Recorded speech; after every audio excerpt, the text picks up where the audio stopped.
sommes encore très heureux de vous savoir très nombreux à travers le monde en train de suivre Info de chez TV et dans monsieur Monson. Nous sommes en République démocratique du Congo, dans un pays où le taux de chômage n'est pas son nom. La population essaye de survivre et de vivre malgré tout ce qui se passe en essayant de toucher un peu à tout pour pouvoir amener du pain dans sa maison. Comme il n'y a pas assez de travail, la population s'est lancée dans le motocyclisme qui reste un emploi sauveur pour certains Quinois et surtout pour la population congolaise en général. Nous avons recensé 441 000 motocyclistes dans le pays et 71 000 motocyclistes à Kinshasa seul. On estime jusqu'aujourd'hui 441 000 motocyclistes à travers le pays et 71 000 motocyclistes en Kinshasa, la capitale de la République démocratique du Congo. À cela ne tienne, les femmes ne se laissent pas aller parce qu'elles doivent elles aussi faire quelque chose parce qu'elles sont mères, filles et autres qui ont des objectifs et des ambitions. Non seulement ça, ils ont aussi des devoirs à remplir. C'est pensé aussi dans une formation pour la conduite de moto. Elles se disent plutôt qu'il n'y a pas de métier juste pour les hommes et un autre pour les femmes. Si la parité existe, elles peuvent elles aussi faire ce que les hommes font, c'est-à-dire conduire les motos et laisser des clients, pourquoi pas, à leur destination habituelle. Nous allons donc, pour enchérir et s'en savoir plus sur cette formation, nous allons recevoir pour vous le vice-président de l'association de motocyclistes en RDC qui va pouvoir vous expliquer dans le plus ample détail sur cette formation que suivent les femmes sur la conduite de moto. Mesdames et messieurs, voilà, comme nous l'avons dit dans notre introduction, nous avons donc reçu pour vous Monsieur Mathias Diono. Bonjour Monsieur Mathias. Bonjour Madame journaliste. Je m'appelle que vous êtes le vice-président de l'association Oui, je suis le vice-président national de l'association nationale des initiateurs et propriétaires de taxi moto du Congo, ANIPTLC en sigle. Et monsieur, nous pouvons savoir ce que cela veut dire en quelques mots. Oui, j'avais bien dit au départ l'association nationale des initiateurs et propriétaires de taxi moto du Congo. Si pour ceux qui ne savent pas ce que ça veut dire ou le but poursuivi par votre association, qu'est-ce que vous pouvez nous dire en quelques mots? Ah oui, nous sommes là pour d'abord connecter les motocyclistes, les déconnecter dans l'informel pour les connecter au formel. Faire le relais entre l'État, les motocyclistes et nos clients. Parce que vous savez que le phénomène moto est venu juste lorsque la République démocratique du Congo avait problème de moyens de transport. C'est par là que la naissance de taxi moto est arrivée. Ok, bon, qui peut être appelé motocycliste? Oui, toute personne, parce que même une femme, même un garçon, toute personne confondue. Il n'y a pas de distinction de sexe ou de tenue d'une personne pour être motocycliste.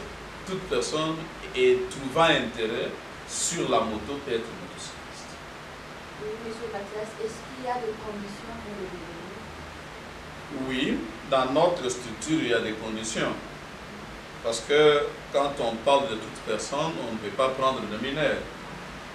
Quand vous atteignez l'âge de majeur, vous avez 18 ans, mais notre statut reconnaît la personne qui a 20 ans pour exercer le travail de transport taxi moto.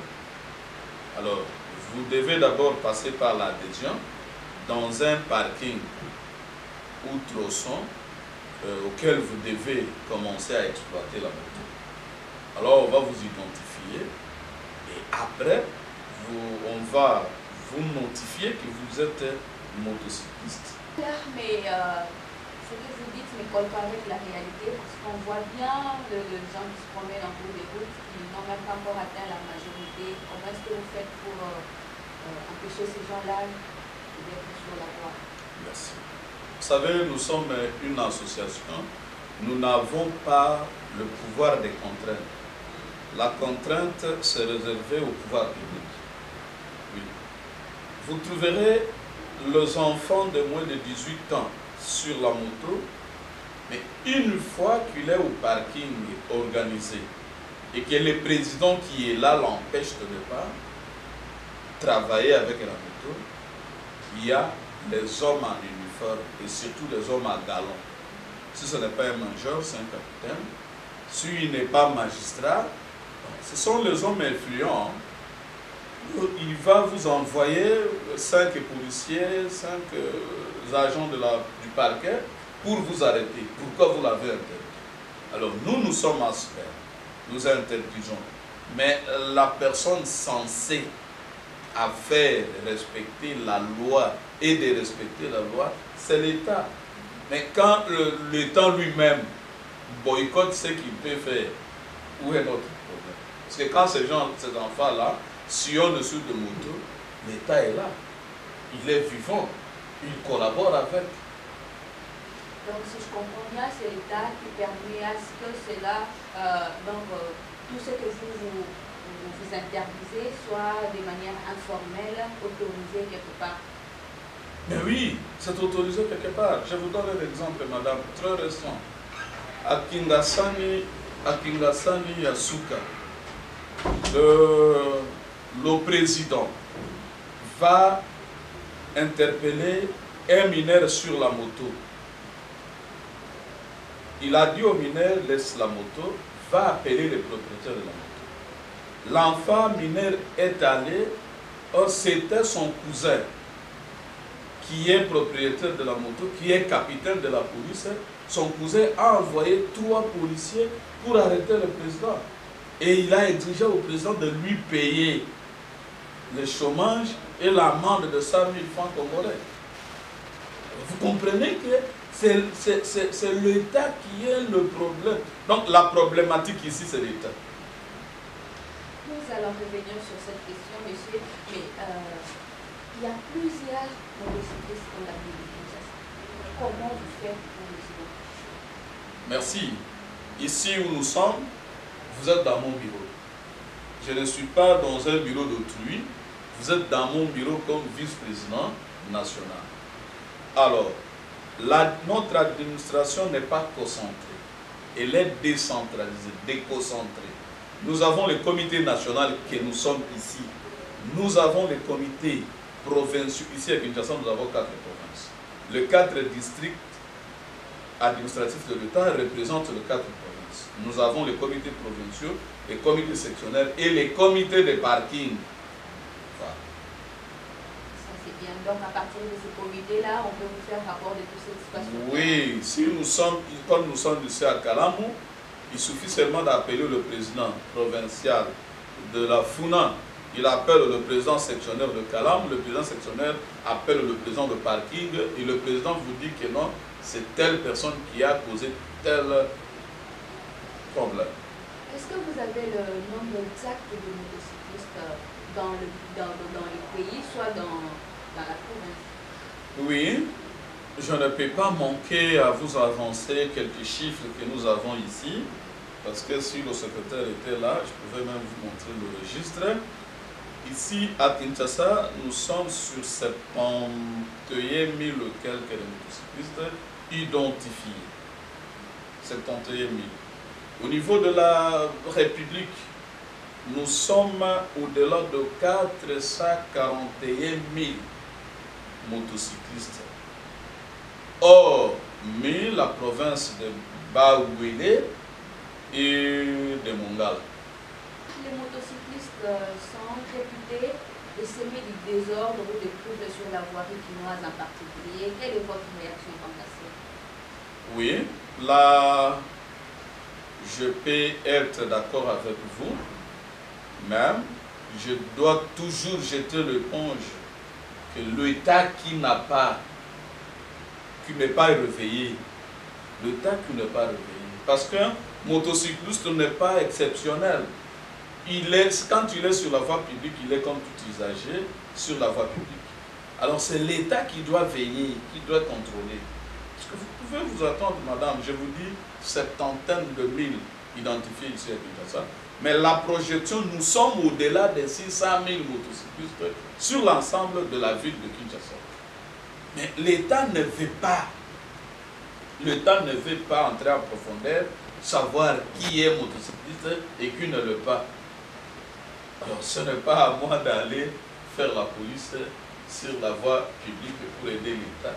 Or, c'est l'État qui doit prendre ses responsabilités pour nous aider. Mais à voir ce qui se passe dans la rue, on peut même dire que les motards ne sont pas formés pour être ce qu'ils sont. Ils font du n'importe quoi, comme s'ils viennent de nulle part, et puis ils se positionnent là, il suffit juste de savoir conduire la moto et puis ils se lancent sur le marché. Mais oui, vous avez raison.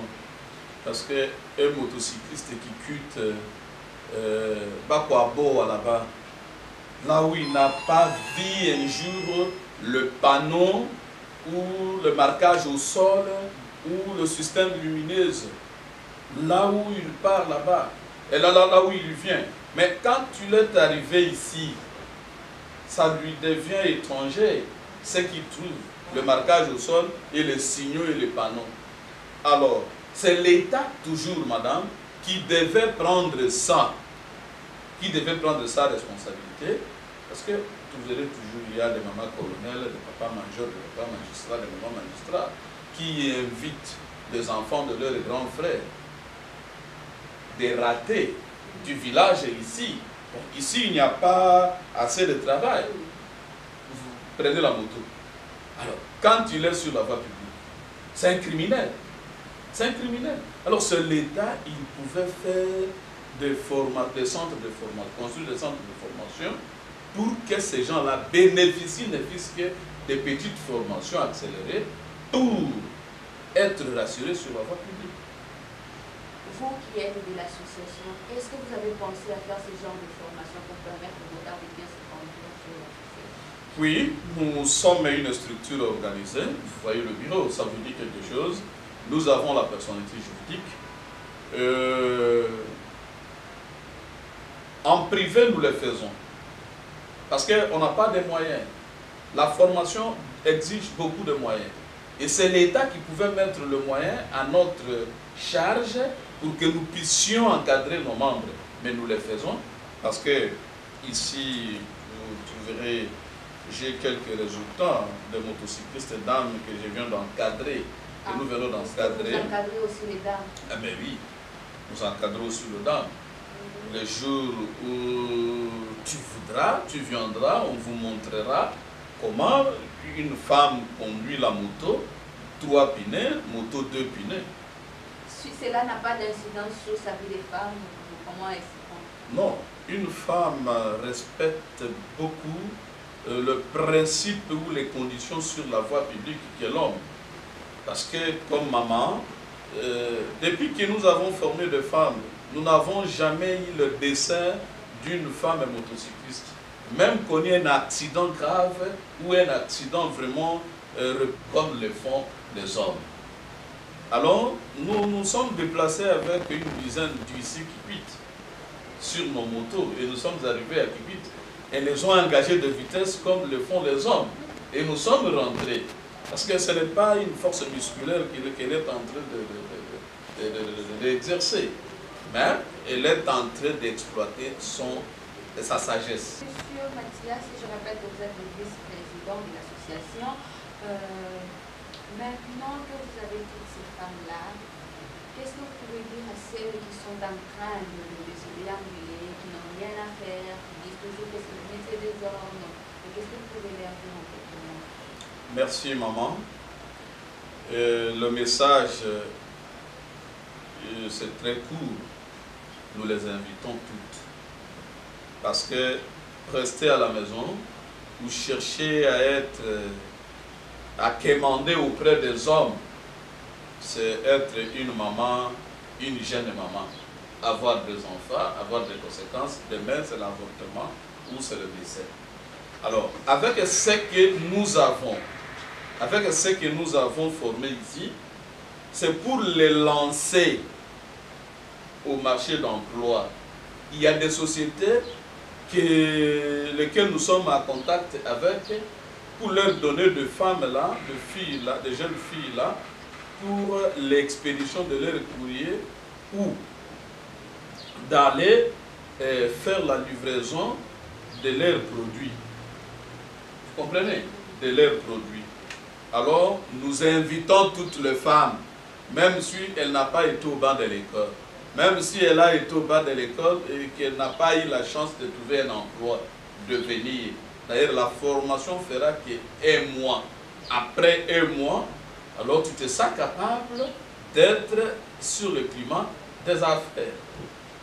Ok, c'est vraiment une bonne affaire et une belle initiative. Maintenant que toutes ces femmes vous ont suivi, elles attendent que vous leur dites les conditions que vous posez pour qu'elles soient formées, pour intégrer la formation. Qu'est-ce qu'il faut?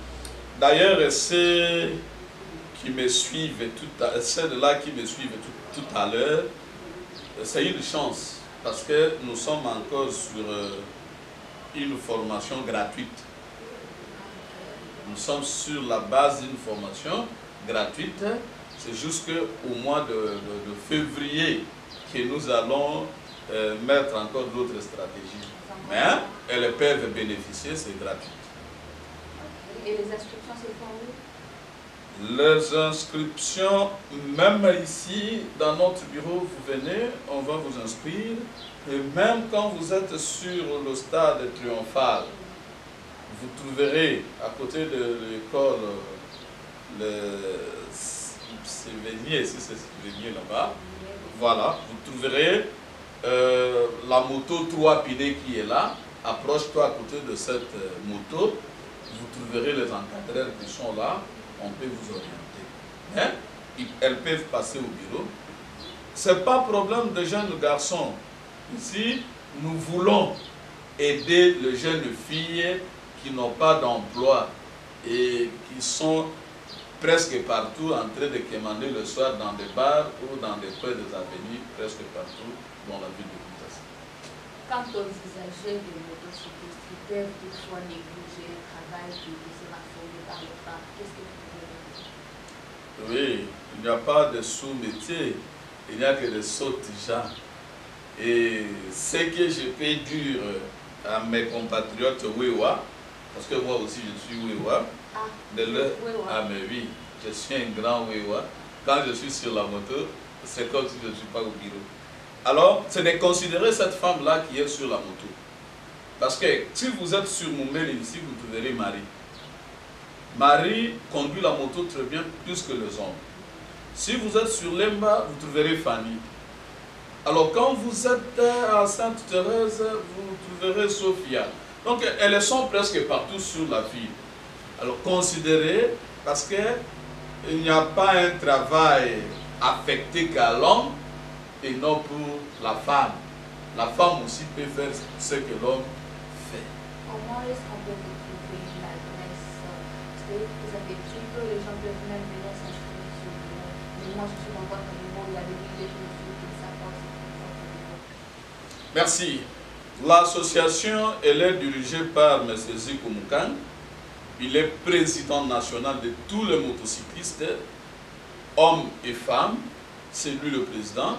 Il est l'unique et le seul président qui a lutté pour obtenir les documents au nom de l'association. Nous avons comme adresse, nous sommes sur l'avenue Victoire, dans la commune de Kalamou, quartier Kaoukade, numéro 42, sur l'immeuble Efra, deuxième niveau. Quand vous montez sur le deuxième niveau, local qui est à droite, c'est le local qui est réservé pour les motocyclistes Wewa.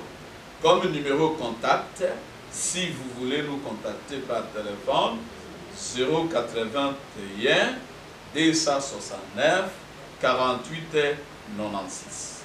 081 269 48 96. 081 16 76 76 4. Voilà notre numéro de référence et notre adresse, c'est ici où tous les motocyclistes de la République démocratique du Congo sont dirigés et encadrés. Merci beaucoup, M. messieurs, je rappelle que vous avez reçu pour vous, monsieur Mathias, le vice-président de l'association. Vous venez de le suivre, voilà, tout est bien, vous venez bien. Cette émission est bel et bien terminée. Surtout, n'oubliez pas d'aimer et d'activer la cloche de notification toujours pour être à l'heure d'une vidéo en ligne. N'oubliez pas de nous faire part de vos suggestions et remarques en commentaire. Nous serons là pour répondre. Merci.